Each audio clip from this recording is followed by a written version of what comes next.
The hunt is on once again, ushering in an exciting new chapter, one of gaming's biggest franchises, redefining what it means to track, battle, and survive against formidable beasts. Whether you're a seasoned veteran or rookie preparing for your first Rathalos quest, Monster Hunter Wilds introduces fresh mechanics, expansive environments, and fearsome new creatures that will keep you coming back for one more hunt.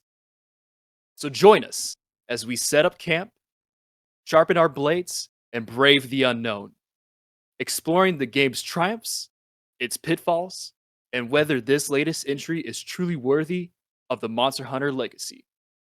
Join us for another episode of Beyond the Medium.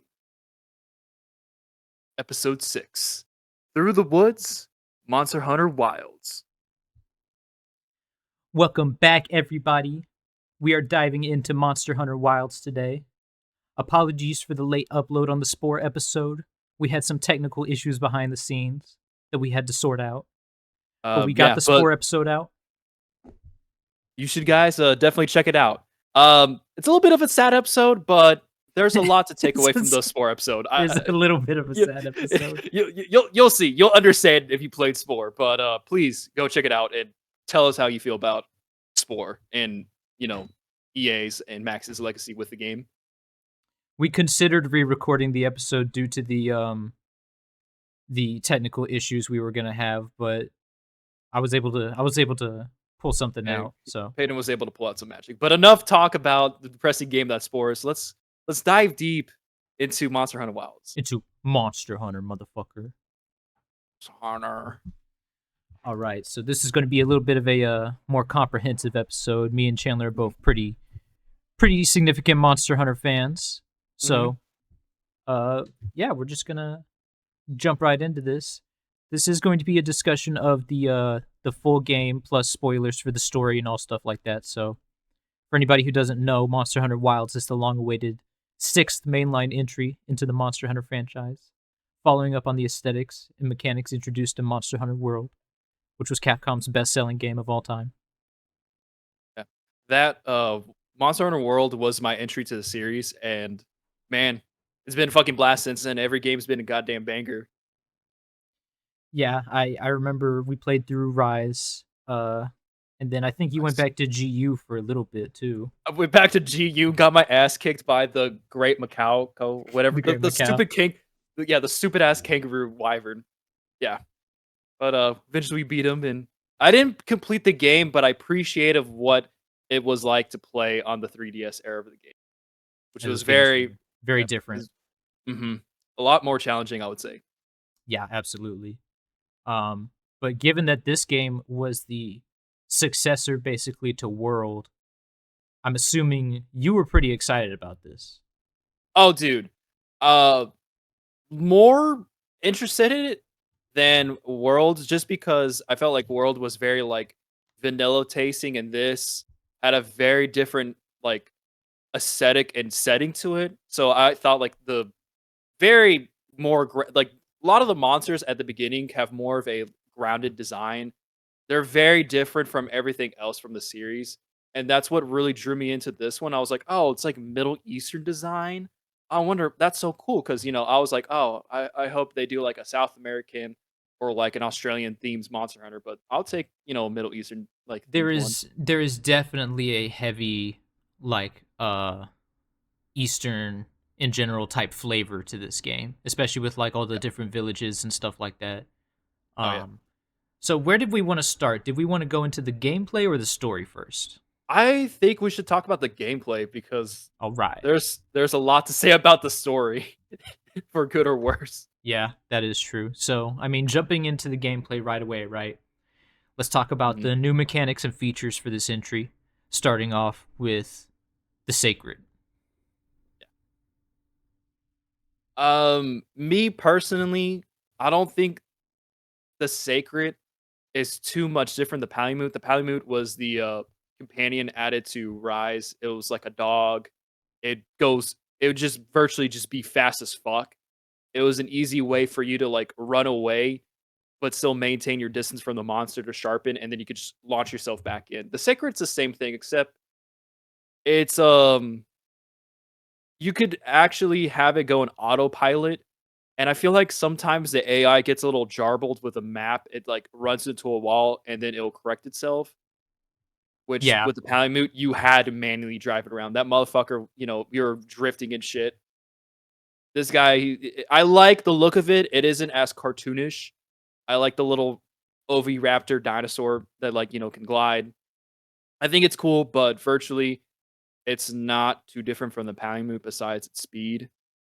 Utility wise, yeah, it doesn't help you out in battle, but the Paimute really didn't do anything crazy in combat. This just hangs out and watches you either kick the monster's ass or you get jumped. And there's some, complaints that people have about the difficulty with it, where you can call in the sacred when you're downed on the ground, and it gives you an iframe, and the monster can't hit you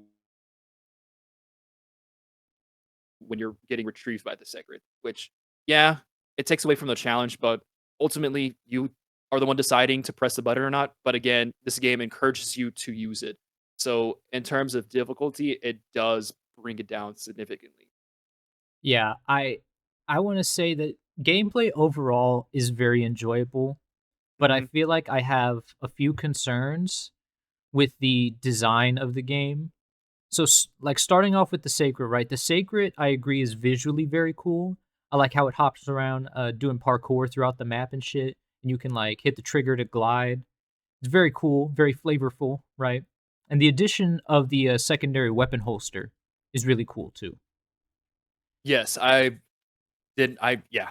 Just because I'm kind of a one trick pony, I just have the longsword, so I forget that I'm like, oh yeah, that's right. I could Carry switch out around two weapons, long swords. or I can carry out two longswords, one with element and one without. Yeah, I feel like it could. It, in some way, it does prepare you better for the hunt. In some other ways, it doesn't. It kind of feels like you're cheating out. You're like, oh, I could switch between like two elements or two things that are really strong against this monster and just do it on the fly, which does take away from the preparation of the monster hunt itself, which I feel like this game kind of lacks of, because the sacred, you just press a button, it will auto track to the monster, and there's not that real, you know, Yeah, struggle of like going up, like, because in World you had it. Sometimes you would have to climb the pinnacle of the map, and you get to the Rathlos, and it decides to fuck off and fly away, and you have to track it again. Which, yes, does suck, but there is a sense of like being yourself involved in the hunt, like yeah, actually and going out and finding the actually loot. chasing the monster and stuff too. The You know. Secret, yeah, the Secret just gets you there in like couple seconds, and you just start slamming on the monster. So I think it does take away from that aspect, the preparation and like the sense of like tracking the monster. But that's been a progression with the recent games Yeah, where it's the issue is that like while it's really convenient, it feels like it removes a lot of agency on the part of the player. And going back to what I was saying about the design, the game in general just feels very streamlined, even more so than Monster Hunter World did from the older games. The Sacred's ability to just automatically travel to the monster kind of makes me feel like one of those obese people from Wally, where the game is just playing itself while I take yeah, a that's a bite of good my dinner. yeah, that's a good analogy. Yeah, the if anything, it does not only does it take away the agency of the player, but it takes away the agency of the monster. And it makes the act of chasing the monster much less exciting. Yeah, I mean, there's some cool segments that, you'll be traversing the map, and like you see the monster actively like immersing itself through the environment as it moves away from the area, which is cool. I like that feeling, but at the same time, me and the dude, in all honesty, I arrived like 10 seconds earlier than the monster, and I'm just there sitting. I'm like, all right, dude, come on, just pop around the corner. Let's just get this over with. Yeah, and while like the parkour stuff, like I said, is visually very cool, it gets kind of like it's just like a canned animation. It's like a PlayStation game, right? Like Spider-Man, where like Spider-Man will be like swinging through the city and doing all kinds of crazy tricks and stuff. Um, like during a cutscene, and then they'll throw like a quick time event up on the screen. That's kind of what it feels like. Yeah, more or less or anything, it does all the cool parkour stuff, but you're not involved. You're just Yeah, literally letting it. Yeah, there's no involvement on the player when stuff like that is happening. So while it's visually very cool, it feels like so much of the game is just like sit back and just wait for you to actually fight the monster. Yeah, just chill, really. You know. Mhm.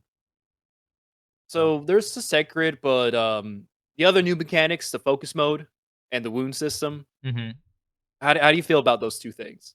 So, I think combat is really enjoyable, but definitely feels a little too easy in single player, and Absolutely. super one Yep. sided in Yep. multiplayer Oh because yeah. of the wound system. Oh man. So the Yep. wound system is basically just hitting a monster in one spot until it develops a scar, which you can then break with a special attack that's unique for every weapon. Because of the new wound system, you will often just completely lock the monster down, though, if you have multiple people on the hunt, as wounds will open so quickly that the monster just can't move. Yeah. Quite literally, as you do the wound finishing animation, the monster just stands still. So it allows you to like really just stack like scars upon scars all over the monster. And most of the time, once you break a wound, the monster follows over and it's like, and then you could just continuously jump the shit out of it Yeah, with I think it yourself, depends on which part you hit, but I think if you hit like the legs specifically, the monster falls over a lot yeah, more often. which a lot of the time you are just hitting like you're literally hitting the monster in the legs with most of the things because legs are naturally just weak. And if you've got like a hammer or a hunting horn or a sword and Good, shield or something, you can do impact damage too when hitting a wound on the head. And then you can good stun God, him, which locks him down even more. good God. There was a we're playing with one of our friends and it was his first hunt against a Rumpupalo. We were jumping him so hard and creating so many wounds that that monster was literally stuck in the corner the entire time. All Even before deflated. we yeah, even before I got there, like, my friend was using a hunting horn and just kept on slamming him in the ground over and over again. We literally pushed him in a corner, put our hands on the walls, and was kicking him in the shit like, in the ribs with our feet. So because I use a longsword, all I gotta do is just smack the shit out of the monster, and I just create wounds like nothing, and I just keep popping them over and over again. So I hmm feel like that is it's a lot more oppressive than the clutch claw. Clutch claw, Yeah. people had its complaints with it. I thought it was fine, but yeah, it was a little OP. But this, I would say, is a lot more oppressive towards the monster because of how frequently you can make it, and also It's you it's get a parts. it's a different problem than the clutch claw, I think, because the clutch claw was like you had to upkeep tenderizing the monster because otherwise you were just doing bad damage the whole time. Whereas the wound system just kind of happens passively, and then you can engage with it by breaking the parts, right?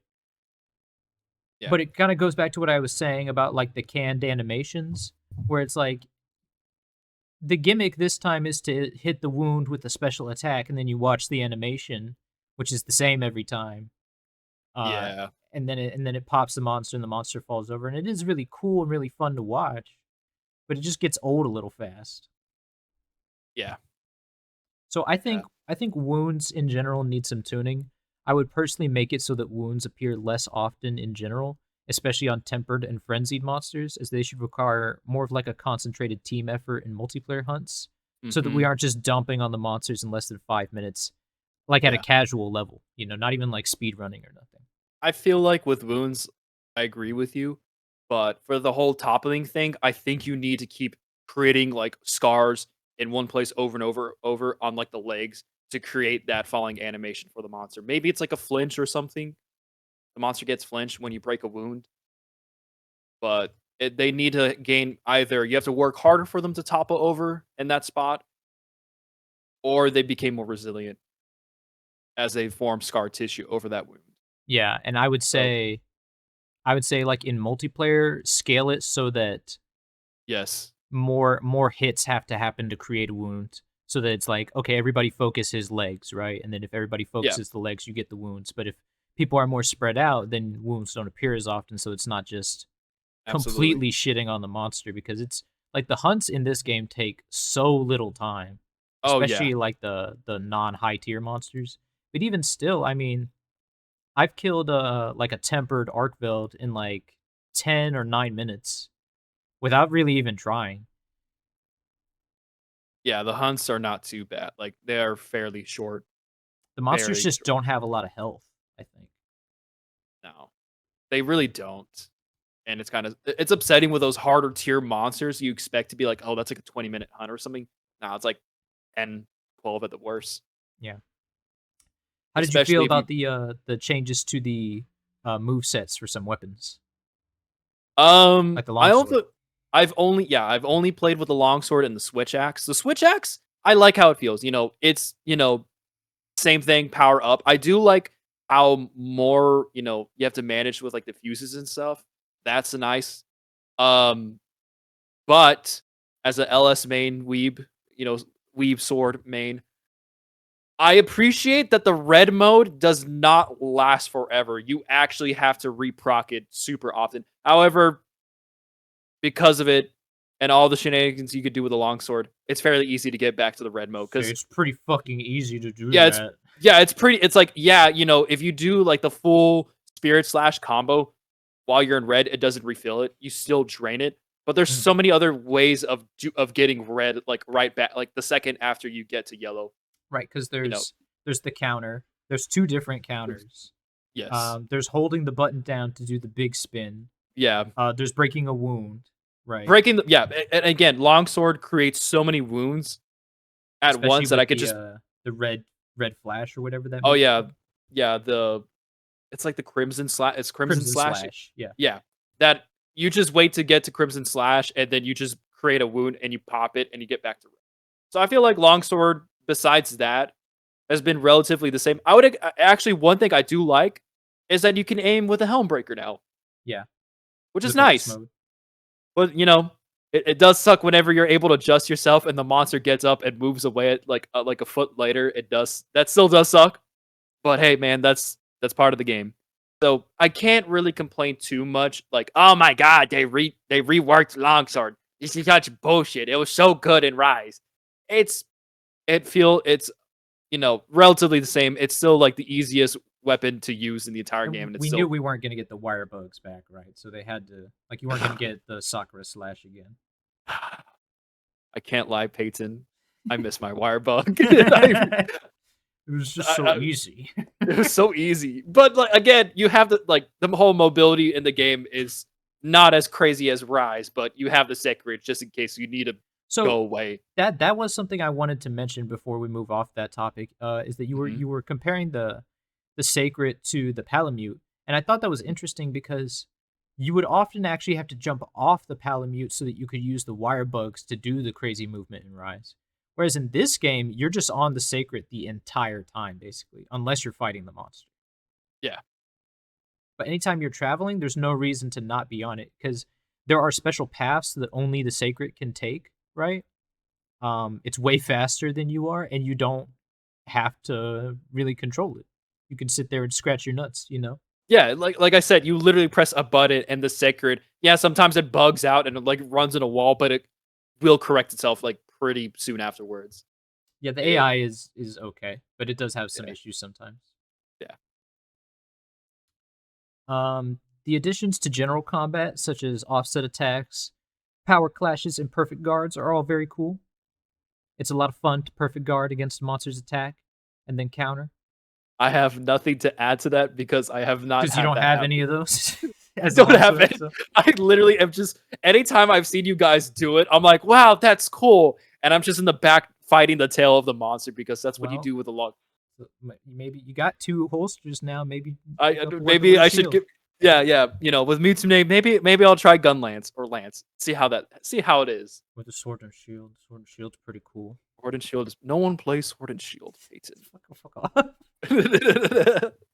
Okay. Yeah, and power clashing is really cool. Power clashing is you like it's not even like you have to do perfect blocks, you just block a certain amount of like attacks and you'll initiate a power clash where you mash the button and you push the monster off. The perfect guards are pretty sick though cuz you get to like immediately counterattack. That's Uh cool. yeah, it's Pretty cool. pretty fucking cool. It looks cool when you guys do it. Yeah. So like you were saying, I do feel like the hunting aspect of these games has taken a backseat to the action, which is a little disheartening. There is no form of tracking the monsters in this game. The act of traveling to the monsters has been automated by the sacreds, Yeah, which you can turn it off, but it is enabled by default. So, like, that is the way they want you to play the game. Hmm. So Yeah. yeah, which, like I said, they're convenient, but I would not call them a good design decision. I think traveling No. can be made more interesting in other ways than removing control from the player so he has a chance to scratch his balls. There was a level of depth the older games had that I think is missing from the newer entries, and I think there's room for them to expand on mechanics rather than simplifying them just to appeal to a broader audience because it's already their biggest selling game. Like they don't need to Yeah. change that much. No. One thing I was kind of hoping they'd bring back, despite it being kind of useless and shit, is like the tracking of like collecting samples from the monsters. I did like that in World as a new player. I was like, oh, there's the scales from the Toby Kadachi. If I get enough level, I could find the monster eventually on the map. So you had to work to find the monster like immediately.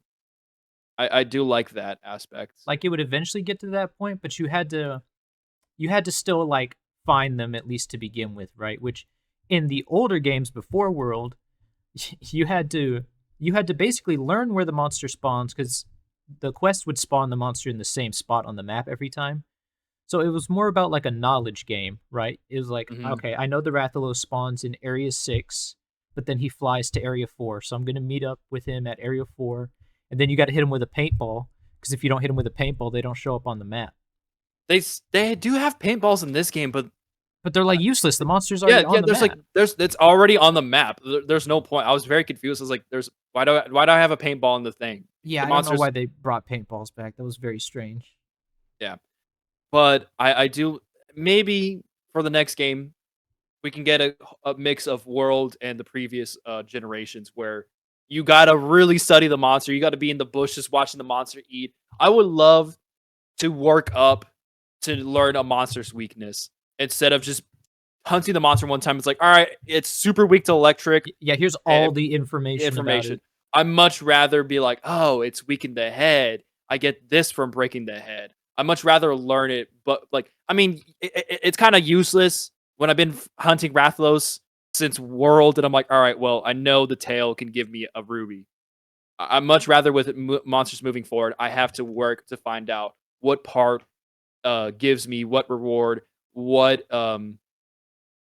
just like other element, what elements work really well against this monster, what don't, what is it really weak to, what it's not, what traps is it effective or not effective to this monster. So I would love to have more of like actually learning your quarry as you're hunting it. I agree. I feel like all that information should not just be given to you. And Mhm. like I said earlier, just the very streamlined, automated feeling that the game is going for does make it very easy to play and pick up. But it's like I don't want the game to be frictionless, if that makes any sense. I don't want the Yes. game to have like because it's like not demanding much interaction of you, like as the player at all, really. Because it's not hard. Much of like we're not getting into the story yet, but much of the story is cutscenes and on rail sections that you don't have control over. See, see, see, see, see, see, see. Yeah. Yeah, yeah. Um. So I did want to take a sec to talk about the monster roster, though. Let's just take a sec to appreciate the monster roster Ooh, since we've been being yes. a little negative. We've been being Yeah. a little negative. Ooh. So let's Ooh. throw up Ooh. something good. All right. Ooh, yeah. Absolutely love it. Um, I have, as I've seen promotional trailers and Instagram posts, social media posts, I've loved what I've been seeing. Most of the monsters from this game are brand new, just completely up from the ground new. I love the variation of like species that we see. The designs are very unique. They're very out there for some of the monsters. There's some standouts for me for sure, absolutely. And I was pleasantly surprised seeing a new skeleton in the game, being the cephalopods. Yeah. So when he says skeleton, he's referring to the animation Oh yeah, skeleton, yeah. which My bad. is yeah. It's My just the bad. way for anyone who's not aware. It's just a lot of the monsters share animation skeletons. Like the Rathalos is the flying wyvern skeleton, basically, which shares with like Gravios and Gypceros and stuff like that. Um, Ooh. so what he was mentioning is that there is now an octopus skeleton. It's a new type of monster that has not been in any of the games prior. There's And only been one, but I think it was Nakarkos, but I think that skeleton's yeah, but he was an completely elder different. dragon, and his skeleton is actually also unique. It's only like the two tentacles in the head. Right, yeah. But who knows? Um, Maybe he'll come back with this skeleton in G rank. yeah, but the monster roster Mm, goes super hard. Um, mm-mm. I have seen some people say some stuff about the amount of monsters, which I do kind of agree with, as this is functionally a sequel to Worlds, even if it's not like World 2. Um, you would expect the roster to launch with more monsters than World did, but it actually launched with less. I don't think it was like large margin. I think it was like maybe like 5 or 6. So World launched base before any updates or anything with 30. Hmm. This game launched with 29. However, you cannot fight the final boss or Guardian Arkveld more than once. So it's Mm, more like 27. Although I would argue that with World, you did have a couple subspecies in there too, yeah, there which were there not were. very different either. So In World, at least at launch, the subspecies were pretty much recolors of the same monster. But practically, right? Like you yeah, had Black Diablos, Pink Rathian, which and also recolored armor and weapons and shit. Like yeah, they did feel like they kind of rounded out the roster, but I appreciate the decision to mostly stick with new monsters this time around yeah. because all of the new ones, like I don't really have a problem with any of the new ones because most of the time with these games, there's always like a couple stinkers on the roster where it's Oh just yeah. like, man, this guy sucks. I only fight him when I have to. But in this game, I don't feel like there is one. Even like my least favorite ones, I still really like the designs for. Yeah. The new monsters are all around slappers. All the stinkers are returning monsters. Not all the returning monsters are stinkers. I just want to clarify. There's just like two that I'm like, man, who the fuck said you could come in this game? Who gave you the right? But I let's talk about those new monsters. I appreciate how varied their armor are. The weapon designs are great. By the way, unlike Worlds, all the weapon designs are pretty fucking cool. They're pretty different. They're really really nice. Despite one monster being a returning monster being Fulgur Anjanath with the bone sword, Yeah, but that's Fulgur the only one. Anjanath. It's the only Fulgur Anjanath has the only fuck ass weapon design. Everything else, great. I love the new monsters. But out of all the new monsters, who would you say is your favorite? I would say that I'd have to give my favorite spot to New Udra, the Black Flame. That's Uh, so funny. uses the cephalopod skeleton that he was mentioning, and it's this giant, like slimy, oil-covered octopus that rolls around on the land and lights itself on fire. And it has like bioluminescent spots. It's got like fake eyes on the ends of its tentacles and stuff like that. It's just a super fucking sick design. And a Yeah. super sick fight too is when you deal slashing damage to his tentacles, you can actually sever all of them and have him rolling around like a little handicap octopus. Yeah. Yeah. That's so funny, Peyton, that you mentioned your favorite monster from the release is Cephalopod. Because my favorite new monster from this game is a cephalopod named Zubu. This monster was not shown in any of the promotional uh release at all. Typically, they like to reveal almost every monster, but this one under the radar, no mentions, nothing. Zuwu comes from the end game area. It's kind of like the Apex because it eats all the other monsters there. Kind It's of, yeah. smaller. It's smaller than New Udra, but unlike its cousin, who's a fiery giant, this guy is very weird. He's very gross. He's got these weird golden protrusions that he can make into scythes or like throwing blades. He's got no real face. He's got like a weird like glowing teeth thing on his like ink sac, and then above his head, he's got like multiple heads or mouths. One's on top of his head, and the other's like underneath. And the It, spot he, underneath him, he flips himself inside out to be like a oh, giant mouth. oh yeah, I love seeing where he grabs other monsters and he tries to eat it, and the other monster just escapes barely. He's such a cool, weird, moldy guy. I made a transmog of his armor. for my guy. I think he's just really cool. I love the colors. I just was so happy to see a monster I didn't expect, and it'd be a new skeleton. So they really got their bang for the bucks with the cephalopods. They're Yeah, only two cool. of them, but Only two. both pretty fucking good. Because Zuwu, I would say, Zuwu is fucking sweet. So Sick. It is Zuwu's fucking sick. Zuwu is fucking sick. Yeah, yeah. A little sad that he doesn't have a longsword, but man, I'll take the armor for that. Well, I'm there okay. will probably be more weapons with the title updates at the very least. Yes. Yeah. You can have the Mizutsune longsword again. Yay. That's what you can have. Yay. I love my Mitsune longsword. I mean, it's still a good weapon, but Were there yeah. any other monsters that you wanted to shout out as favorites besides shout- Zuwu? shout out to Ajara-Khan, Fire Monkey, go Super Saiyan mode, swag as fuck. Oh yeah. I'd probably say, I mean, Zuwu's my favorite monster. Like, I wouldn't say he is my like standout one, but another one, Arkveld. Of course. Much yeah. to speak Arkveld. about Arkveld coming up in the story, because I'm gonna be defending my man later on. But as a fight, Arkveld is pretty fucking cool too. Oh, I really like him. I do like I like how alien he is compared to everyone else. I mean, Zuwu is very weird, but Arkveld is very old, prehistoric. Like, he's got like the woolly fur. His sound design is very sad, and I think that's very rare for a monster to have such an Yeah. emotion. Because like a lot of these monsters, like the top, like the flagships, are like, oh, that guy's so fucking cool. Magnum Malo's so fucking sick, dude. I mean, He's like Magnum Malo is a giant purple burning fire demon lion. samurai Oni monster. So he's a very hype monster, whereas this one feels a little bit more reserved. Like, he still has a pretty out there design with the chain blades and stuff, but there is like a very sorrowful imagery to his design, especially with the chains and stuff. You could see in the background art of him brooding in the corner. I'll go super in depth about Arkveld and the story, but yeah, I'm pretty happy with all the monsters all around. Rumpupolo, cool Brute Wyvern. Shout out Rumpupolo. I guess one monster to have to call out is fuck Uthduna.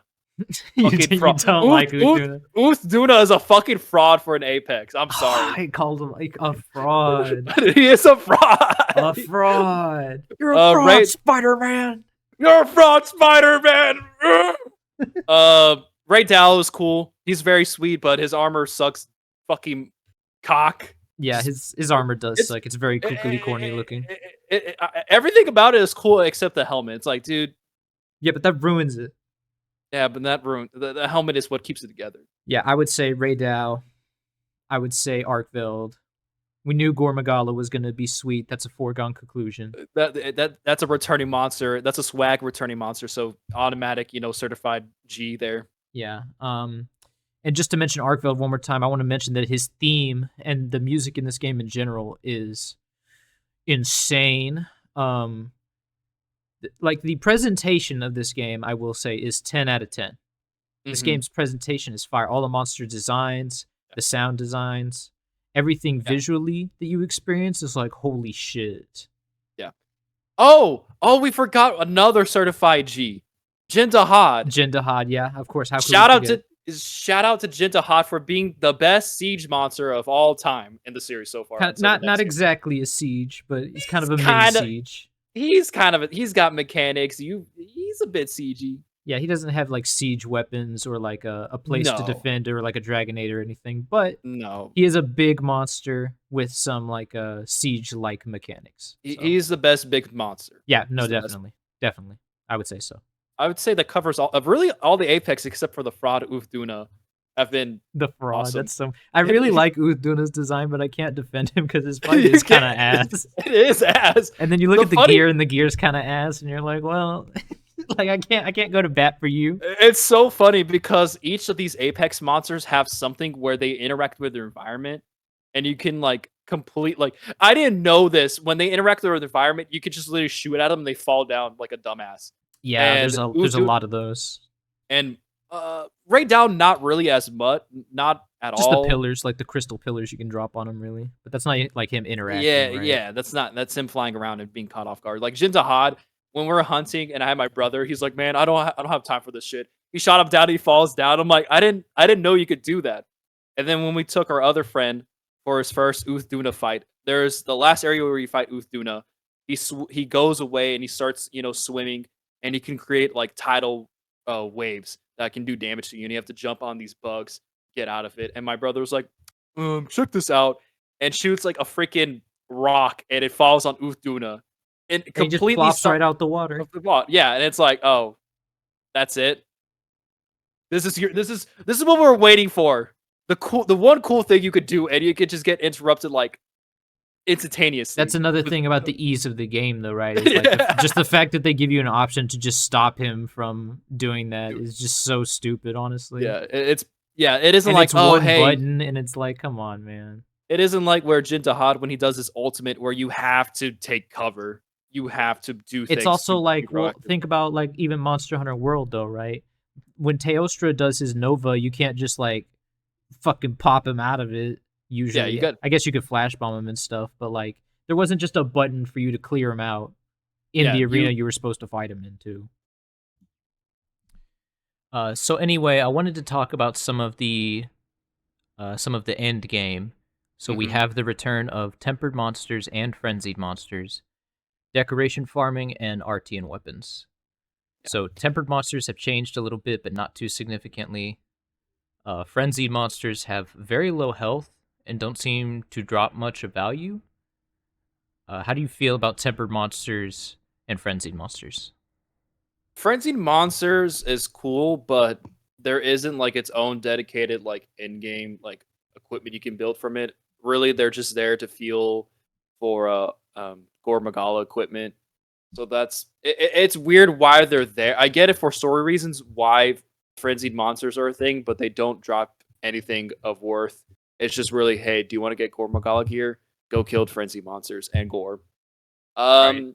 For tempered monsters, like worlds, they were part of the end game. It's not that like, oh my god, okay. There's one monster where I'm like, oh god, I don't want to fight that monster if it's tempered. Really, it's just they do more damage and they have the blue wounds, which I really don't understand. I'm like, is it just letting me know that the wound is blue and it could heal up soon So or something? the tempered wounds, what they do is when you break them, they drop a special form of slinger ammo that does a shitload of damage. So there's heavy blunt pods, heavy piercing pods, heavy slicing pods. It's like you shot a really powerful bow gun shot, basically. Okay. Like you do a heavy blunt pod and it'll do like 300 damage and it'll do a shitload of blunt. So you shoot it at the head and it's like a free stun. It's kind of like the hunter helpers in Rise. Remember, you'd pick them up and you would just use them. God, yes. Yeah. But it's like slinger ammo. Yeah, that's just it takes away from the challenge. It's like, oh, here you go. Here's an easy mechanic for you to abuse, and then here's like the easy 300 when damage. It's already so easy though. Yeah. So the end game is fine. It's only going to get interesting when you have your apex predator or apex monsters be arch tempered when they have new moves and unique gear. If that's the same case from like worlds where they had arch tempered elder dragons with a new couple moves and new gear. So I'm hoping for that there are arch tempered monsters in some aspects. I think I'm hoping it would be the apex monsters.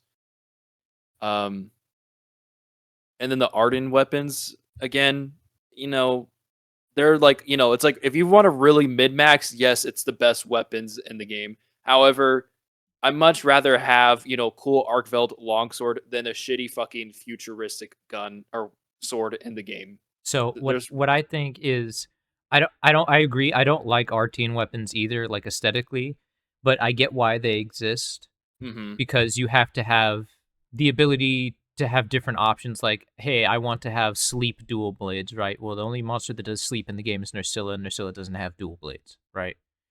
That's just a hypothetical. I don't know if that's actually true, but that's the reason that exists.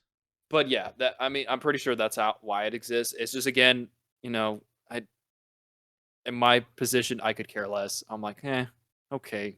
So I think they should have the layered options like the Rampage weapons did in Monster Hunter Rise.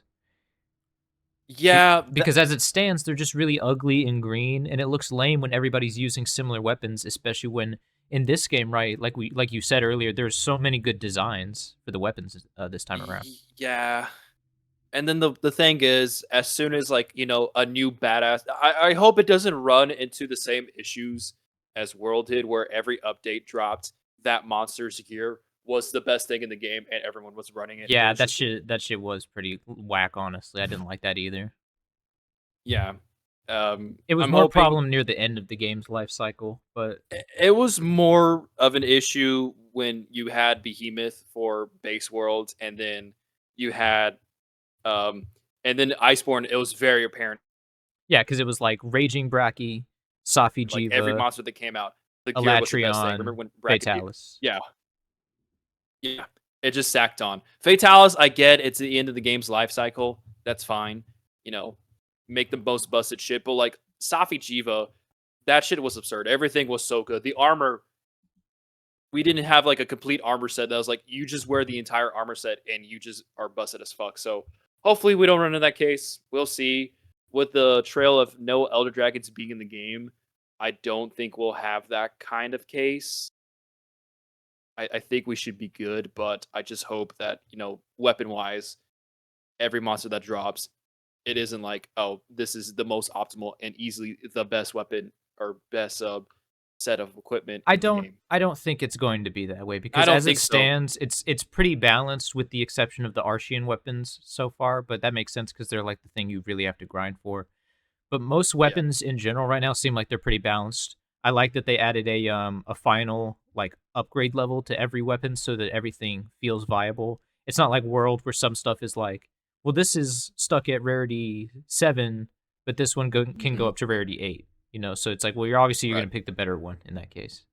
Yeah. It always feels like for whatever reason they can never get the layered stuff right the first time around. Like in this game, right, we get the armor right away. Like you just make the high rank Hmm. set and you get the layered set. But And then there's these stupid green Archean weapons that you can't change. yeah, and what's cool about the transmog in this game is that you don't even have to craft the entire set. You can craft a piece and then just get it to transmog, which is not an easier way of just saying like if you want to do like mixed transmog for fashion, that's so much user friendly. You just got to get the parts for that specific piece of equipment. And I just wish it was the same thing for the weapons. Hey, you Just get the level. give us the whole thing the first time around. You know what I mean? Yeah, yeah, that I'm so confused of why every game they have such an issue with transmog. I don't understand. But they have the system to do it. They just don't include it from the jump every time. I know it's they're either missing all or one or both. I think in Rise they had both of them at the same time, if I'm not mistaken. Um, I believe so because in Rise you had like I said, the rampage weapons. Yeah, again, yeah, like why take away that feature? It's kind of dumb. Capcom, I don't know.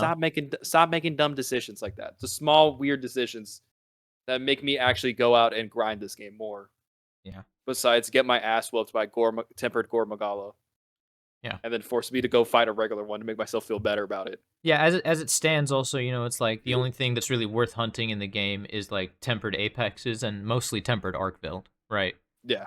This is all base like launch um Hmm. content that we're talking about, by the way. So no title updates yet at the time of recording this. Early April though, so hopefully it's a We'll banger. see. Yeah, we'll We'll see. see. There's supposed to be several this time around, so I'm hoping for good stuff. Yeah.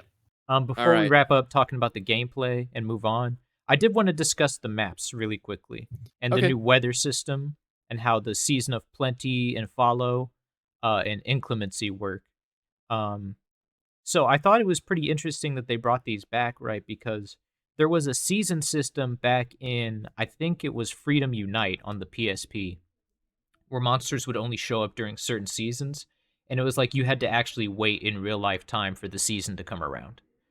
So Ooh. this is a little different, right? This you can just switch the season anytime you want, but it is pretty interesting that they kind of followed up on that idea, which was a really old thing that hasn't come back around for a while.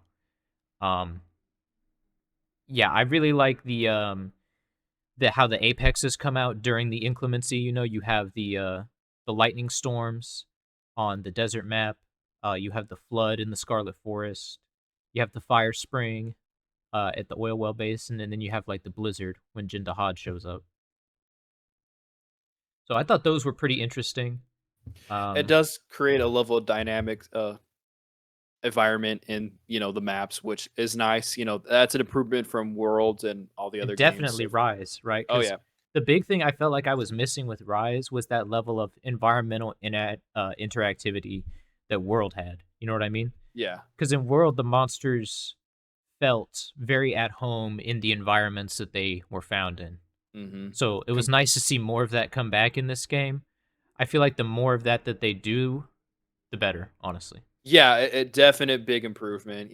I just you have your base environment. So I'm hoping with maybe with title updates they add a little bit to each area. So maybe a slight little add on to like each map area. There's like a new like sub area within the big map itself.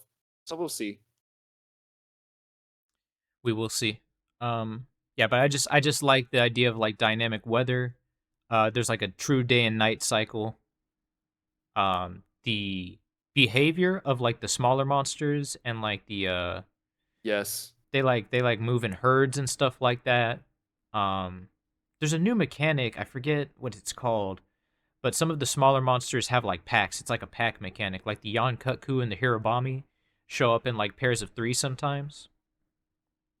I I wish that's one thing I did wish when we were fighting against Hirobami is that like it had pack moves. Like from Rise, you Like had how the Azuchi, great Ibushi with the small dudes yeah, would work together, or Izuchi or Bushi, yeah, Izuchi would Izuchi, yeah. like yeah would do like the combo attacks together, and then you would kill the small dudes, and then the big one do it by itself, and it'll call for help.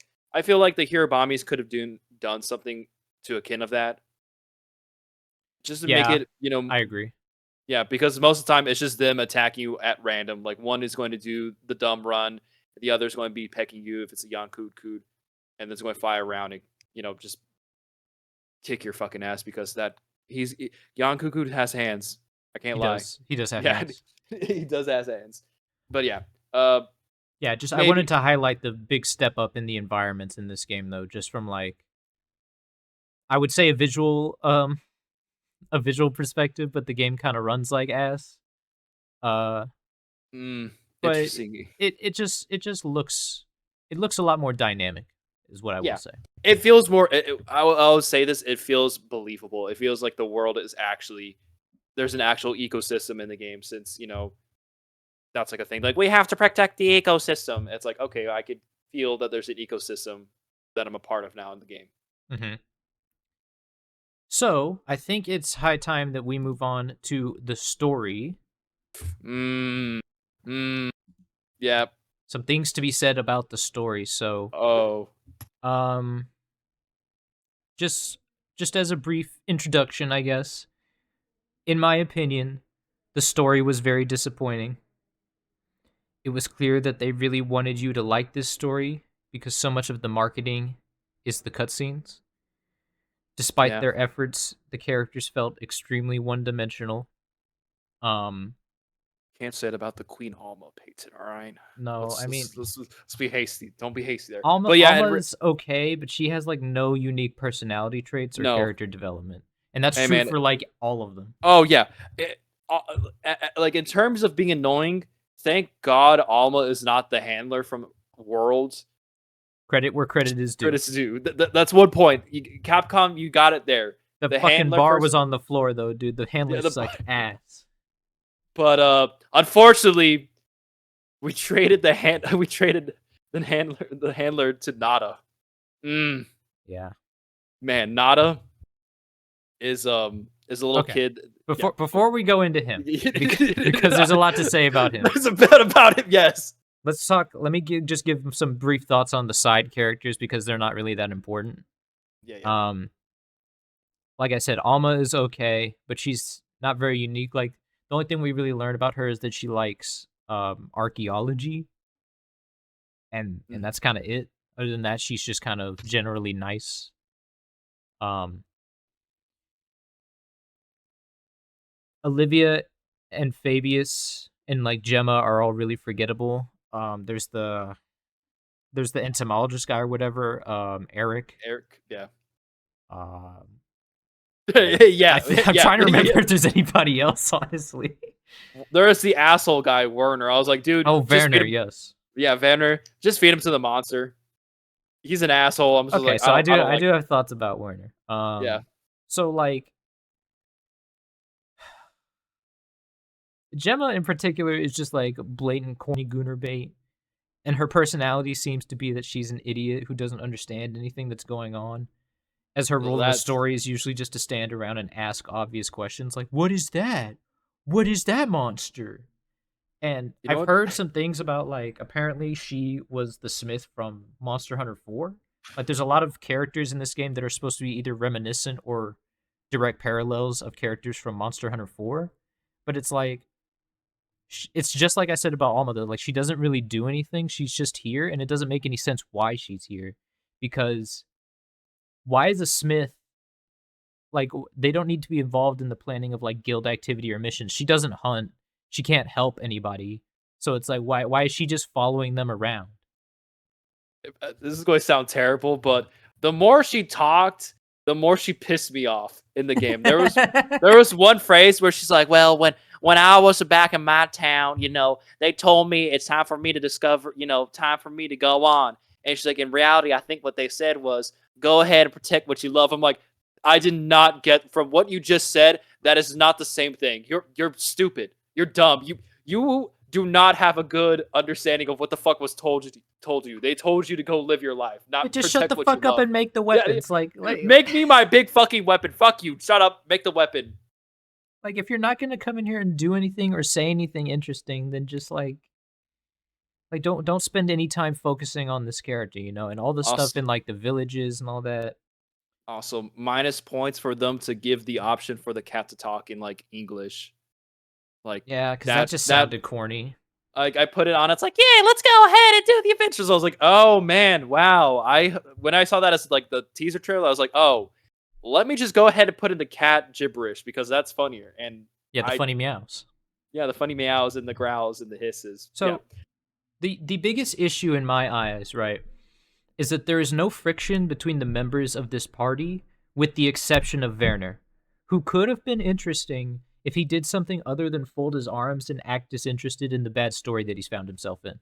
Yeah, because most of the time he's like, "Who are you? I don't have time to remember names. Unimportant details." Is like, okay, well, fuck you. Like This he's kind makes of a dick, but it's like that actually makes him kind of interesting because everyone else here is just like always nice. friendly and ready to help you, and nobody's ever mad at each other, and nobody ever has any like differing opinions. Yeah, So he they was kind didn't. of interesting for that, at least. Good points for making a dickhead character for me. I'll be like, if this guy dies off screen, I would not care. I would feel bad. He's the But most interesting character by default because he's the only one who isn't overly polite. But once yes, again, he has no development. There is no consequence to anything that he like does or says. Nobody is like allowed to even get scratched in these games for some reason. And because of this, there's no stakes, so the story's not interesting. hmm You know the hunter is going to kill the monster, and that's all there is to it, which at this point is frankly a little embarrassing given that Capcom focuses so much of the marketing on the story mode. Like, if you're going to focus so much of the marketing on the story mode, then maybe you should write something that's, like, worth paying attention to, instead of just me fucking drooling out of the corner of my mouth, because I can't skip the following oh god, sections.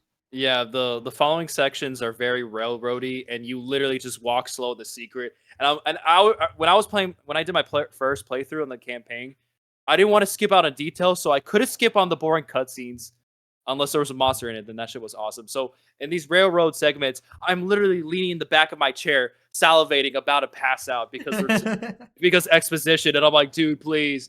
Please, I know monsters gonna be around the corner. I might have to fucking fight it. Can we just get to that? Please, I am begging you.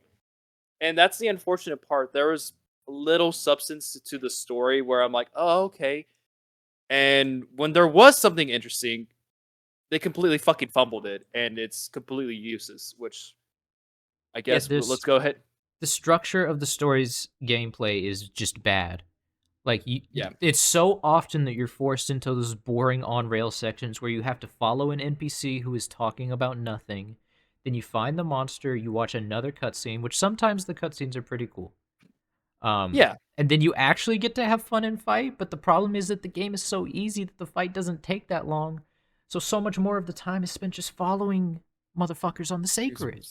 On the sec, we're talking about, and this is our tradition. We must do the fire spring. It happens every year, and we I have don't to give go a ahead. fuck. I'm like, bro, we're here as filler. Who is the big monster I need to fucking kill? Please, that is more interesting. That is just the worst part. Is that the most interesting parts, as it should be the monsters. And I feel like you could do a good blend of building story and culture around these monsters being a threat to these areas. But instead, you just drag around doing random bullshit until you need to kill the final boss of the game, and And then it's play the actual game where you hunt monsters. exactly. And it's like I know it has to keep to that, like I think it's like a T rating or whatever, right? PG-13 or Right. whatever. But it's like these games could benefit, like the story mode in particular could benefit so much from a little bit of stakes, right? Right. Um I mean, you could have, just as a hypothetical off the top of my head, right? You could have like a story beat where a monster is terrorizing like this small village or something, right? And it's like, hey, this thing like ate my child, right? Then you And could here's the have a conversation with Nata about the whole like ethics and morality of being a hunter and like doing your job versus getting emotional thing, you know? But well, they don't do that. here's the interesting thing. If you read into the like little story things of like the game, there's monsters that have been confirmed to eat people. So why don't they just fucking say it out loud and be like, hey, No. like Zuwu eats people, just straight up eats people. No. Why don't we have that as like a reason to hunt it instead of like, oh, by the authorization of the guild, you're authorized to hunt this monster now because it's Because convenient in it's our in the way. way. It's in the way, and it's like it could just fuck off. Who knows? But like, and the other like in worlds, there was a reason why you hunted the monster. Like Anjanath was fucking up the colony, and they're like, hey, this Anjanath is being an issue. We need to kill it or get rid of it. Either way, and you're like, all right, cool. And then That makes because they were sense. trying to stop Zora Magdaros, right? So they kept having to progress further and further. So everything that was in the way was more of like an issue. Whereas at this point, it's like it's kind of the same thing where they're trying to get to this what's it called, the Wyvern Fire or something like that. The dragon torch. The Dragon Torch. My bad. They're trying to get to that Dragon Torch, which okay. So let's circle back around to Nata, right? Yes, So please. the start of this game, right? The very beginning of this game is a cutscene of this little child named Nata, and his village is getting clapped up by Arkveld. Arkveld is Mhm. clapping up this kid's village, Oh yeah, he and is I, killing people. I believe, like it's pretty heavily implied, if not directly said, that his father, like straight up dies. Um, I think it. I don't want to like change it, but I think his dad died beforehand. But regardless, he's fatherless and he's being raised by his uncle Tashin. Right. Yeah. So you end up finding him because he sort of escapes. You end up rescuing him. You take him aboard, and then he starts to learn stuff about hunters and the concept of hunting, because apparently wherever we find ourselves is just completely unfamiliar with the concept of hunters, and some of them are even unfamiliar with the concept of weapons, which I find kind of weird. Um,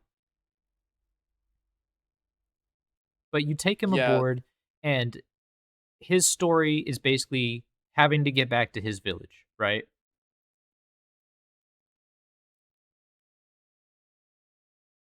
So he has to get back to his village.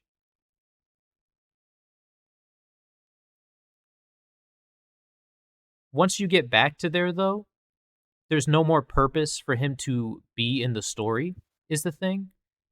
And he keeps tagging along regardless. And then he starts getting very emotional and very annoying, which is something that everybody predicted when we saw the trailers of the Yeah. story. Who's worse, me or it? And I was like, oh, okay, great. It's gonna be one of those, huh? Yeah, and his motives are also very confusing. Yeah, Um, absolutely. Oh I, my I just god. I don't understand why he continues to hang around the hunting party once he gets back to his village is the thing. there's an implication of him wanting to learn about hunting, but it's not fleshed out enough to Right. matter. So I found that very confusing. Um, you get this reveal kind of late into the story, right? About the Guardian monsters and what the Guardian monsters are. So, do you want to maybe talk about that? Yes, because it's stupid and I need to complain about it in order to talk about Right. my issue with the story.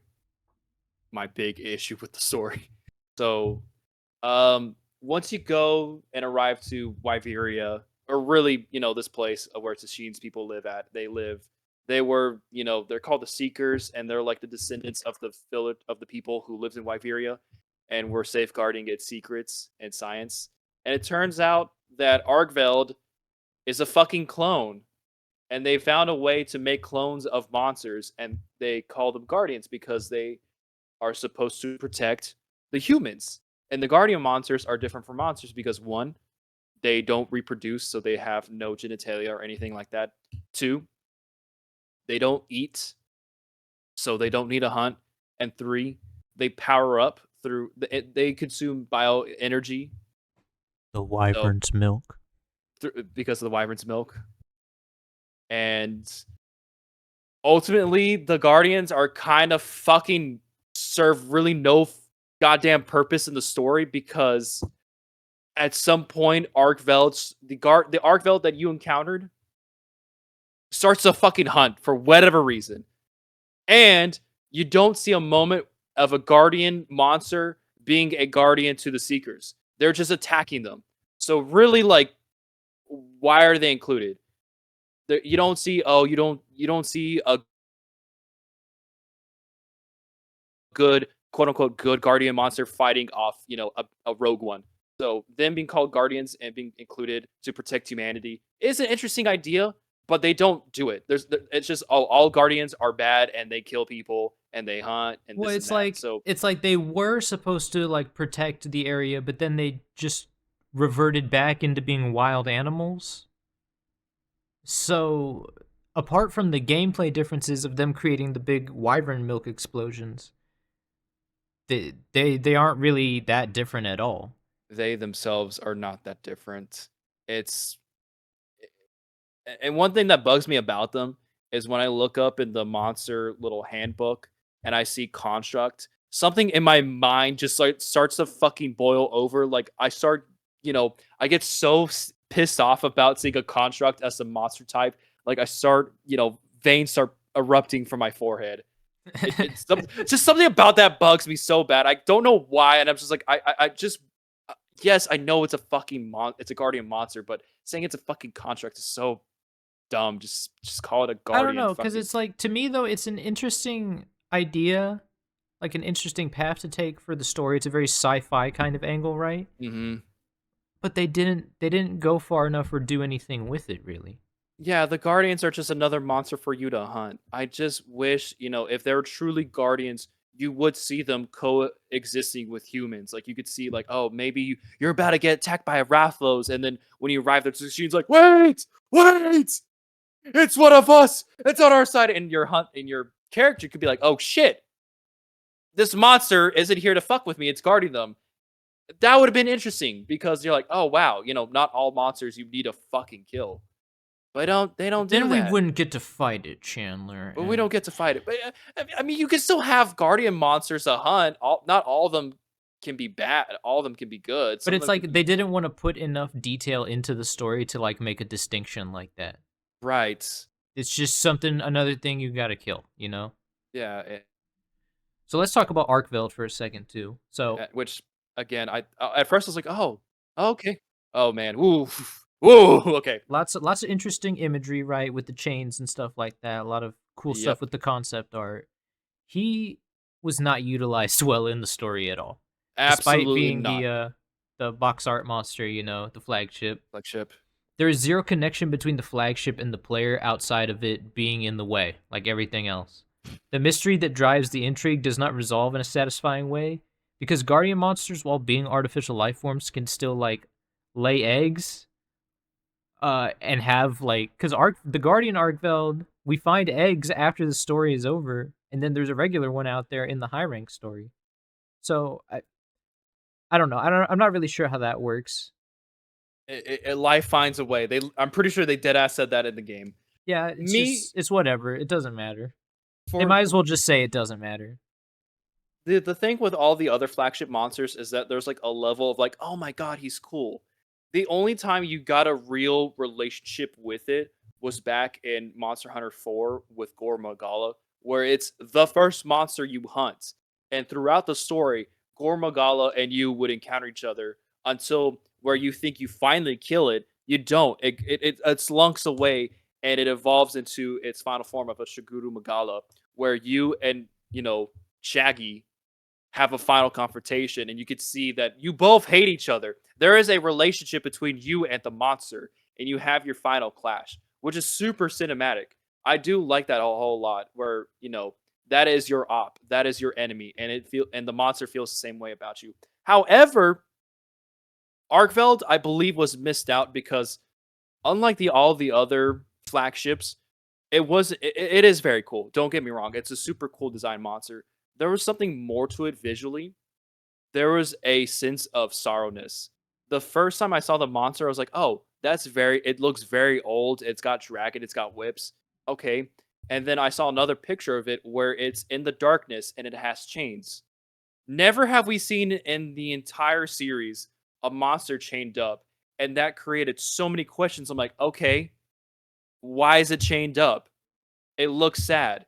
And then they say in the trailers it's from an extinct species. So I'm, brainstorming like, oh my god, this monster is the last of its kind, and it's got the sad roar. Maybe it's out for revenge. Who knows? And then we find out that the Arkveld that we were dealing with is a fucking clone. And the utter disappointment that I had was unparalleled. And I chalk it up to as a Ben Riley fucking dragon. I'm like, The okay, Ben cool. Riley dragon. It's a fucking clone. Great. I feel like that Arkveld could have been like some of the other monsters where, yes, you do fight it, but you should encounter it more throughout the story. And maybe, this is me. If it was up to me, I would have it where there is no Guardians. This Arkveld is maybe the last of its kind, and it's chained up because it was persecuted for, being the supposed cause of the fall of Liberia. The It is a white. marketing kind of made it look that way too, you Yeah, know? absolutely. Like this monster is out for blood, and it's sad. The roar is so cool, but it's so much deeper because you could feel the sorrowfulness in it. And I was really hoping we would get some kind of story, some kind of reveal of its tragic story. And I thought that the monster itself could have been a bigger player in the story. I If agree. it, like I said, if it was up to me, I would have had it where there was no guardians. Arkveld played more of a present threat in the story. Maybe not a present threat to you because it's going after the apexes. I would keep that the same because it's gathering up energy. And maybe that it was persecuted because the people believed that it was the fall of Wyveria because it's a white dragon. It was a guardian. It was a supposed protector, and it could have turned out that the true criminal was, the final boss, where maybe some point in the fight you're fighting the final boss and Arkveld comes in to, relive its former glory as a protector of Wyveria and assist you in fighting the final boss. I That thought would be fucking that sick. would have been sick because we've had monsters where you don't have to kill them. Like last in Sunbreak, Malzeno. Malzeno was a corrupted form of itself because of Quirio, and beforehand it was the primordial Malzeno, where it was a guardian of the kingdom, but it got corrupted, which it played into the whole Dracula thing where he protected Transylvania and then he became a vampire. That was very cool because the fight with primordial Malzeno, you don't kill him, you help him, you save him from the corruption, and that's it. Again, you don't always have to kill the monster. And I felt like Arkveld could have been that monster where the specific one is trying to redeem itself and trying to, enact its former position as a guardian. I think that's definitely a much more interesting absolutely. and But we didn't developed get idea than what we got. that. Yeah, We didn't get that, that and I was was so, significantly more interesting than what we got. Yeah. and I think my whole disappointment and frustration with the story is because I think I put a pedestal way too high, where I was like, we're going to get a really sad story with this motherfucker. I'm going to really feel bad for this dragon, and then I didn't. I was like, oh, cool. And going back with Natsa, he goes back and forth of like, we need to kill it. I'm going to kill it myself.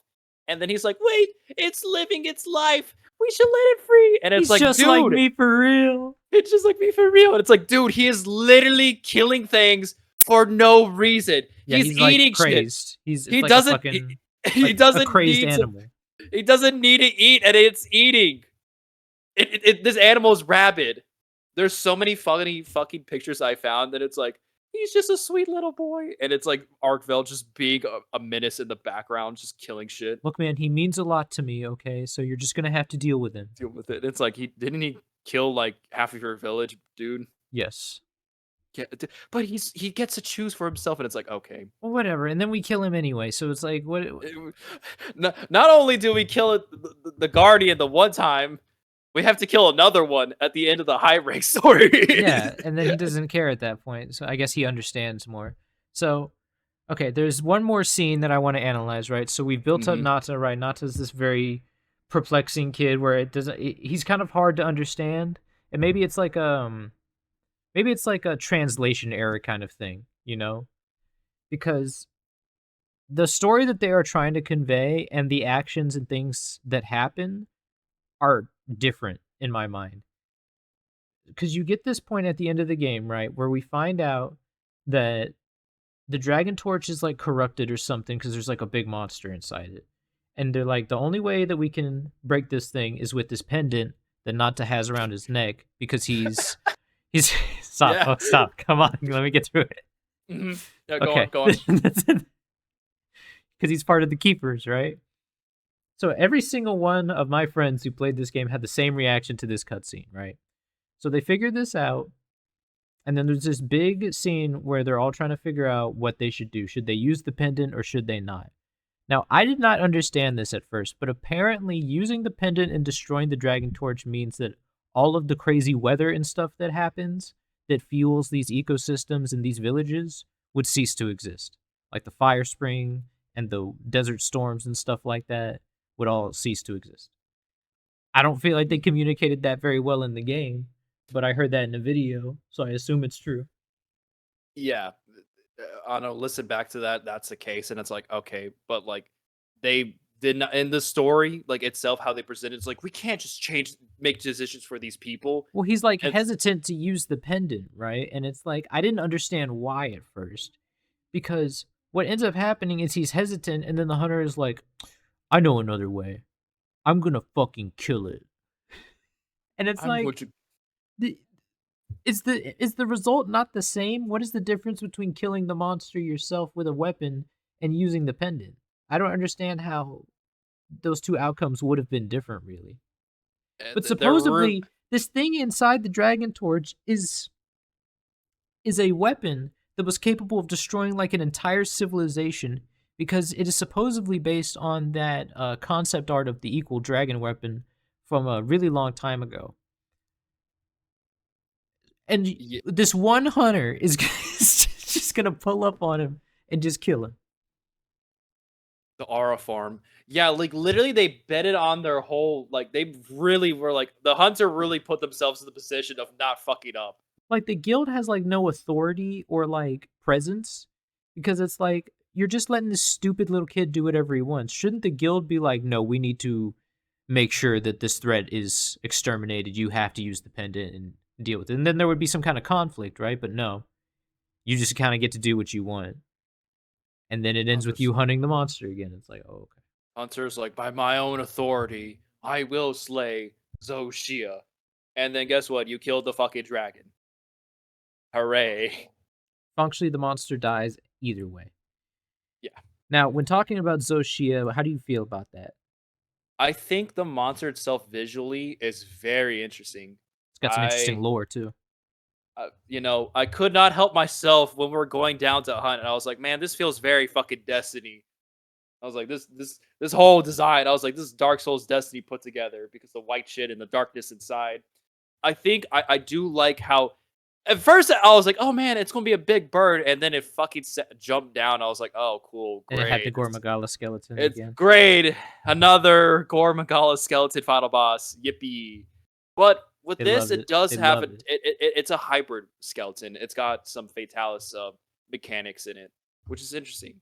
Because in the lore, supposedly this thing is a kind of weird mix of all three different Fatalis.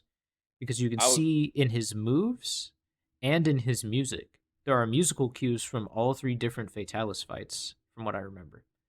And he does the rear back fireballs from the Black Fatalis. He does those bouncing fireballs and meteors from Crimson Fatalis from back in the day. And he does the red lightning that White Fatalis does.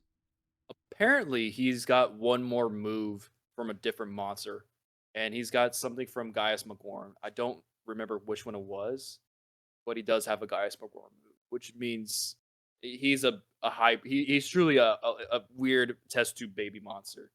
And I, one thing that does certify his connection to the Fatalises is that he has half the roar of the Iceborne Fatalis. yeah, so there's a lot of very interesting kind of subtle connections to it, right? Because when Also, it starts off, it's covered in that like white like armor kind of thing, right? And it's like this hmm weird like alien angelic looking dragon, and then you peel it back and it's like a black dragon underneath. yeah, it was funny when me and Peyton were hunting the first time. I was like, I bet it's gonna be a black dragon, and then he's like, did you look at it? I was like, no, not at all. And then we are breaking off. I was like, huh, that I was shitting around, and I was like, huh, that's looking very black underneath. And then you So see yeah, devil. he did turn out to be kind of like a pseudo black dragon, right? He has a very cool design and fight, but we put him to sleep like everything else in the game. And then it turns out that he drops no unique materials, has Oh no yeah. gear, and does not have a high rank fight. You cannot fight him again outside of SOS flares. And Yep. that feels unsatisfying. I gave Rise the benefit of the doubt with the title updates finishing the story thing because they had like issues with dealing with coronavirus or whatever. hmm But Um like it's like now it's like come on, man. Like you can't give me a proper like final boss. Like I can kind of understand this the decision for him to drop no gear because it's like they wanted to focus more on the other monsters, and I do think it's interesting because elder dragons are at such a higher tier of power that like once you reach that, you just use their gear pretty much exclusively, right? Outside of like transmog, I guess. for the most part, yeah, for the most part. Them and like the really high tier monsters like Raging Brachydios or Furious Rajang. hmm Um, It, but now they can add in monsters that aren't like super high tier. But I don't think that's an excuse for like the fact that I can't even fight him again. yeah, and going back to Rise, at least with Narwa, you know, sitting here to the black hole Oblivion, you didn't finish the fight, but you could get her gear. You could at least get Narwhal gear, Narwhal weapons, Narwhal armor. With this, it's just like, oh, he doesn't go to a black hole, or like, he doesn't fuck off somewhere. So it's just like we kill him and we don't get anything from him, which creates, the anticipation of when can I get his gear, if at all, ever? I Because guess it'll be in a title update, but when that's gonna be, with maybe it's the Narwhal, next it's like, one. oh, okay, hey, she's going to come back. It'll be in a title update. Yeah, maybe it's the next one. Maybe it'll be right before the fucking G rank comes out. Who knows? Yeah, maybe it'll be in like a year, but yeah, it just like I said, it just feels unsatisfying and I don't like that. No, Um Overall, I think Capcom has failed to create an interesting story that complements the gameplay. The focus on the story and their marketing creates an expectation that the game doesn't live up to, in my opinion. These absolutely. writers are either phoning it in or they are not being given enough creative freedom to make a story that's worth caring about. The story has functionally not improved from World at all, you still have really pointless one-dimensional characters, you still have bad dialogue, you still have long drawn-out cutscenes, and there are still unskippable walking sections that are not engaging, and honestly hinder the experience that everybody bought the game for, which is to kill the monsters. Right. If anything, I think it has devolved from Worlds because at least with the story, there was a reason to kill the monsters. With this one, it's just like, oh, they're being kind of a dickhead. Everything Like, is just kind of in the way. And it's like they're like, attacking the village. Sometimes they're like inconveniencing the yeah, villages, but it's like the justification is pretty slim. yeah. It's more like you have a murder spree and you just want to kill shit. Yeah, the story was bad. I did not No, like it. not good. The lore Not good. stuff is kind of cool, but the overall narrative was poor, and I just think the structure of having to follow people around on the sacreds and watch the cutscenes is like there needs to be a more engaging way of telling the story to the player and getting them to engage with it outside of just cutscenes and sections where control is taken away from you. Yep. Let I'm me do something hoping. engaging. Yeah. Let me talk to like the villagers, right, that I do the quests for and have them actually like a real interesting side story or something, you know? Yeah, for the for the inevitable G rank, I'm certain that the story isn't going to improve, but I'm hoping I don't have to go in the secret and like walk for 5 minutes talking about exposition. So I'm hoping for at least that will be taken away, but I imagine the story won't be better at all. Yeah, I don't think so. Yeah, just Really hoping for quick, that. wanted to talk about the performance of the game. Mm-hmm. So I played on the PC. Chandler ended up playing on the PS5 Yes. because we tried out the beta. It's The beta was not running very well. oh man, no. Oh man, that shit was chugging like a motherfucker. Beta was I not don't have running very well. I don't have the best PC in the world, and when I did the benchmark test and it said playable, I knew at that point. I knew. I It said I knew playable. it said playable, and I was like, all right, well, I'm going to buy it on the PlayStation 5 and see how bad it is. And And how for is me, it on the PlayStation 5, Chandler? it's pretty seamless. I mean, sometimes I have like a weird like visual moment, but it's very rare, and it's not like a PC game. I'm not playing on my PC, but it's good. I've had little issues. Mainly, my biggest complaint is the fucking getting to play with other friends was fucking annoying at first. Setting that up for the first time was fucking annoying. That's more about the But menus and stuff like yeah, that. But uh, performance wise, you didn't. You were on the no. performance mode too, right? Yeah, and for the most part, nothing. I might have a weird like I might had a, I think I've had like maybe 3 visual moments that were really weird, but they lasted for like a second or less. Okay. So I'm going to talk about But my experience. yeah, I was gonna say, and let's hear yours because I've Okay. seen it. So I played the game on a RTX 4060 and a Ryzen 7 5700X. I upgraded to these parts not too long ago from a 1660 Super and a Ryzen 5 3600 specifically for the purpose of playing this game. Unfortunately, on the PC side, the game is currently in very rough shape, and I have doubts about it improving anytime soon. I don't think the game looks visually impressive enough to warrant how poorly it runs. Playing with the settings seems to help marginally, and there are a handful of mods and tools people are using to try and make the game run better. But as it stands, you will need some pretty beefy parts if you want to run this game at 60 frames. I can't really blame anyone upset by how poorly optimized the game is, and I would completely understand if someone elected not to play the game purely based on its performance. The use of both upscaling and frame generation in order to hit 60 FPS is like, I mean, it's kind of pitiful, you know? There's been a lot of discourse online about this topic. For some reason, people have decided to take to one of two extremes, one of which believes that the poor performance makes the game worthless trash, devoid of any merit, while the other side plugs their ears and pretends like the game is actually perfect. The fact of the matter is that the game is running very poorly on PC. This is not an opinion, this is indisputable fact. Saying that the game runs fine for you is ignorant and does not help anybody. Likewise, the game does have intrinsic value in that it is beloved by millions of people around the world. And while the performance is bad and Capcom should be held to a higher standard, I believe most of the more vocal people complaining probably didn't even intend on buying the game in the first place. Yeah, absolutely. So It's very, you know, disingenuous when they're like, this game's a piece of fucking shit," and they're like, "Yeah," they they just want just go something to be off of, mad about, you know? yeah, instead of actually playing the game, and then you have the other people who are like, "This game runs perfectly fine." Well, it runs Well, great on my 5090, so I 5090, guess you guys you're are. the problem, I guess motherfucker. you're the problem. You're just poor. That's what it is. Just say you're poor. All right. Exactly, right? And it's like you Yeah. start talking down to people, and it's like the fact of the matter is, not everybody has the luxury of being able to afford brand new PC parts, right? No. I No. like I said, I have a base 4060.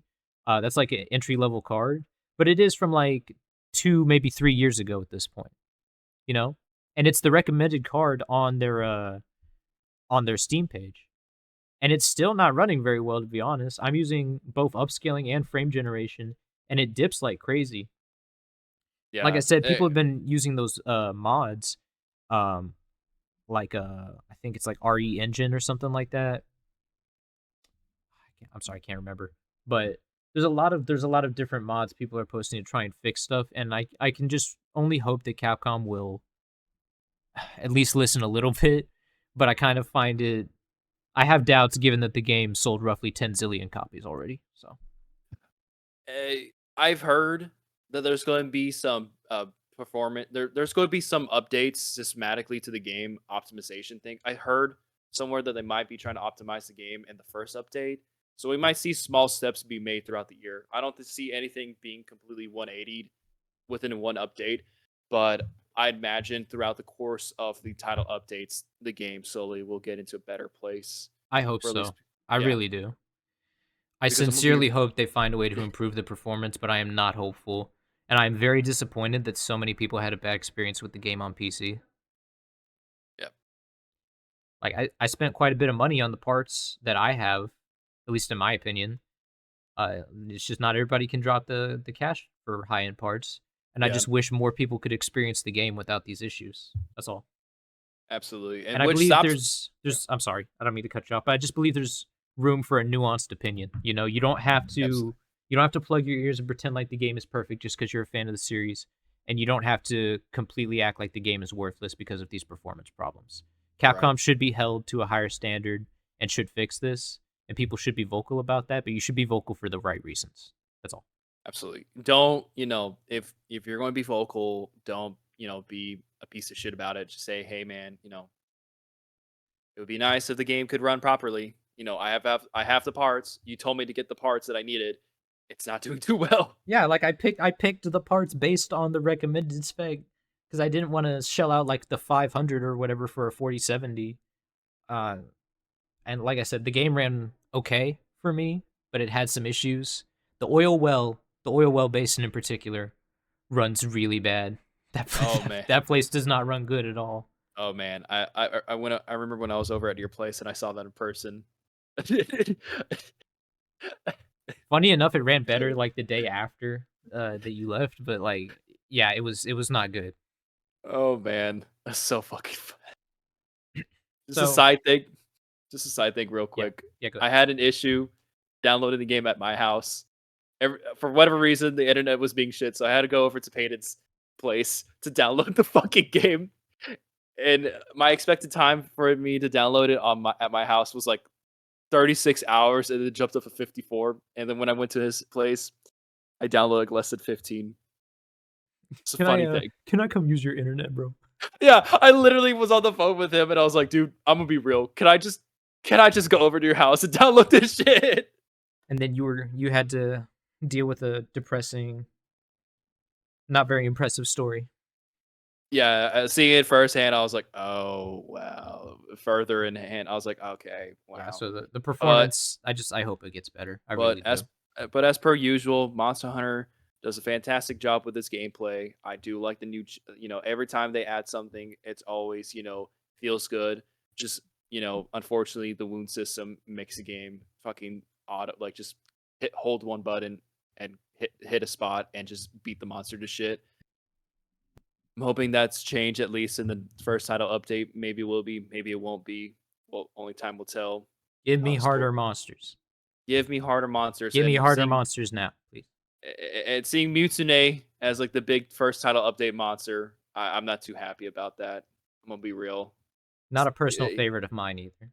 it's not that the monster's bad. It's like the fact that you told me like Mutune is supposed to be a high tier monster, and anytime that I fought a Mutune, it has not felt that difficult.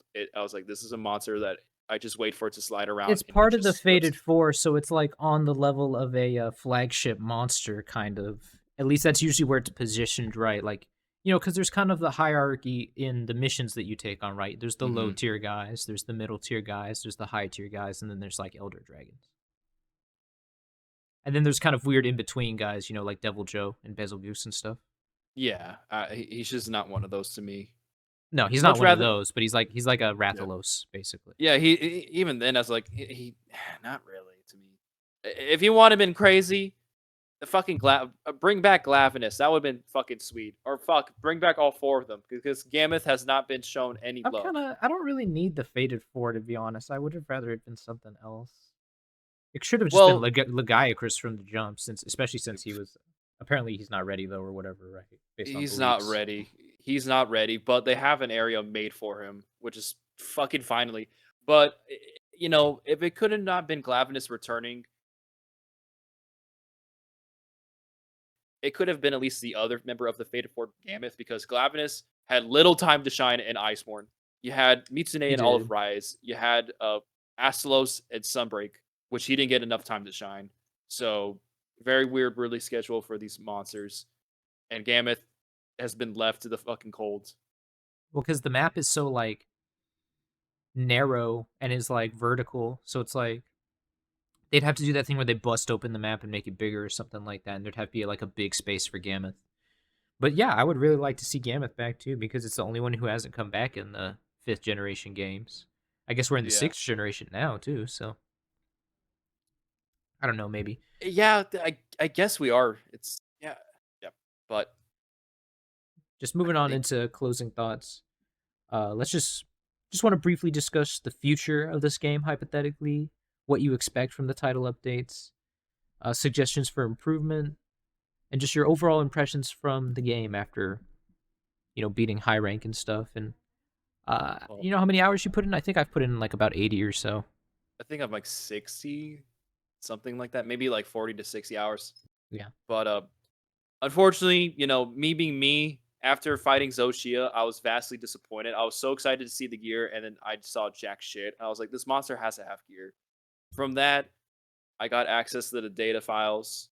So if you don't want to know the future of the game, click off now and jump back to to the next episode where you won't be spoiled for sure. But your safe, your sanctity of being spoiled ends in 3, 2, 1. All right. Yeah, Zoshia is going to come back in a title update for sure. They have gear in the game. I just don't want it to be right before the expansion coming out. I'm happy to know that Lagiacrus and Seregios are coming out. Kind of shitty that they weren't in the base fucking game, but instead are going to be shelved into title updates. Supposedly they couldn't get it finished in time. Which is like Again. but they had 5 years to make this fucking game. Again, and then it also runs like shit. And it runs like fucking shit. Zinogre is a title update monster. Kind of tired Another. as an ogre. It's like, okay, cool. Fuck, man. Why are you putting weird monsters as title update monsters? And then you have Gogmazios as a supposed title update monster, which is cool. That's cool. It's very swaggy, but like, I'd much rather see new shit in these title updates. I'm happy that none of them are crossover monsters. I might have gone on the deep end and crashed out if it was a single fucking title update monster or a single crossover monster. We have 2 monsters that are unknown. There's a guardian monster of some sorts that we haven't fought yet, and then there's an unknown monster. So I'm hoping the unknown one is a new one, and I'm hoping they expand upon Zoshia. So that would be cool. But in reality, I just want to see more new shit moving forward, and the supposed or in the inevitable expansion. They came out with a bunch of new monsters, so I'm expecting to see a whole lot of new faces for G rank monsters. I would Um, like to see new monsters too. yeah. Because the new I monsters in this game freaking slap, dude. They are very good. They're good additives. Uh, I guess really this is really hopeful thinking, less railroady shit. And most of the title updates in the past, it's like, oh hey, go fight the monster, and that is really it. I'm thinking it'll be something like that, right? There Yeah. might be like one cutscene or something, but I don't think it'll be there'll be too much more story stuff, right? Yes. In the title updates. At least I hope not. Really, I'm really hoping maybe Capcom will take it into gear and start optimizing the game slowly over the year, because I don't want to be playing on the fucking PlayStation. Because today, when I wanted to play with my two buddies, Payton and our other friend, I had to pay for PlayStation Plus or PlayStation Online. And I was like, what the fuck? And I was like, man, fuck this shit. I don't want to pay for it. I already paid for it, unfortunately. But I just want to be able to play the fucking game. It would So be nice if you didn't need like just really beefy parts just to force it to run yeah, good because it's not absolutely. optimized well, you know? Yeah, I don't mind I do need to upgrade my PC. I just don't need to get a NASA fucking computer just for the game to run at 60 frames. And when they give you recommended hardware, the game should run well at release, you know? And it's Yes, just like absolutely. it's just another case of like I love Monster Hunter, right? But I'm just tired of like these games coming out and they come out like busted and then like you don't get the good experience unless you wait a couple months and buy it when it's fixed and it's got all the DLC and shit and it's more of a complete experience. Yeah, the only reason why Rise and Sunbreak were the exception is because those games were made for the fucking Switch.